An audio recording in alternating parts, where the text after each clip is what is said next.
So it looks like General John Kelly has recently come out and reaffirmed Trump's statement about that soldier that he called and or the soldier's mother that he called and made some statements, etc. And how it's been blowing up in the media the past couple of days. Well, he came out, did a press conference, and backed up everything he was saying.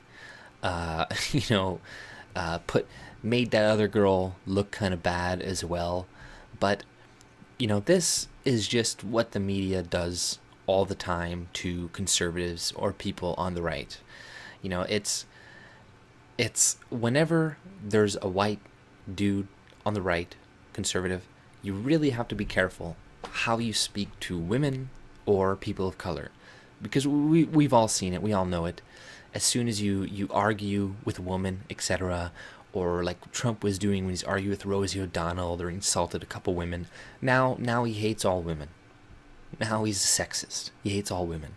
So this is just Democrats trying to secure the women's vote, right, from Republicans, because they knew Republicans have sounder ideas, better ideas, or not necessarily Republicans, but like conservatives, people on the right, libertarians, etc.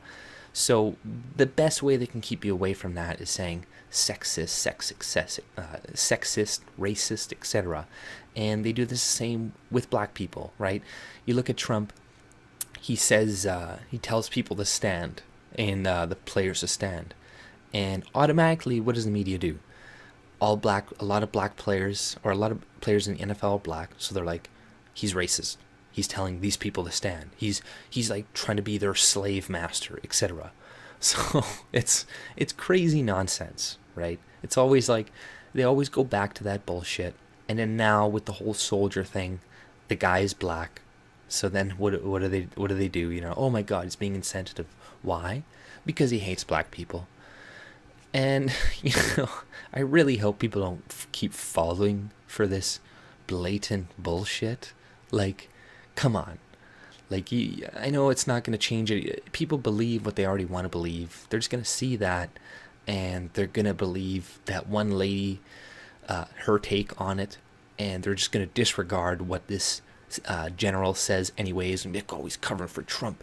He used to be good. He used to be a hero. His son died in combat, all this shit, but he supports Trump now, so he's a piece of shit. you know, and this is how these people, do shit nowadays. Like no matter what, they cannot normalize Trump.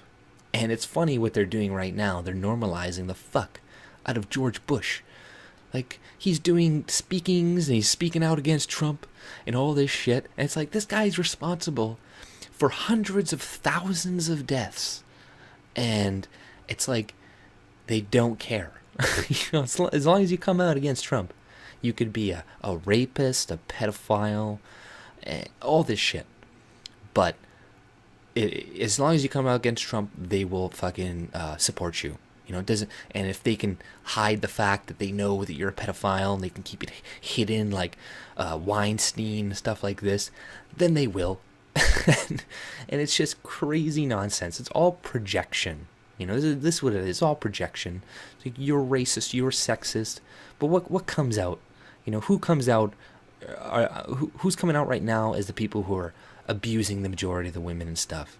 It's a bunch of fucking liberals, right? And who are the most racist people? People say it's only white people that can be racist. And if you think that, then yeah, of course, all white people, it's only us. But the majority of the racism that I see is coming from white people against other white people. So it's the anti-white hatred of themselves. And then there's a lot of racism coming from people of color and stuff like this too. And people want to completely ignore that. And they're like, no, it doesn't exist. But there's plenty. So, they will give a free pass to this stuff. They will like put it on TV. They'll put it on the BBC, and they'll put some anti-white shit on the BBC where some trannies are gonna come and tell you how horrible your culture is, right? So they're fine with racism. They're fine with sexism. It's just they're not fine when the right does it, right? So this is all just political fucking nonsense, and just they're just looking for more reasons, like I said before, to make black people believe that Trump hates them. And so that's why, as a conservative, as people on the right, it's like we are held to a much higher standard, especially when speaking with other people, speaking with women, and like we have to really watch what we say. But it almost at this point doesn't even matter, because you could say all the right things and it's gonna be spun, right? It's gonna be spun no matter what. So it's kind of like, it's hopeless at one point. But I don't know. That's all I pretty much had to say. If you like my content, subscribe and have a good day. See ya.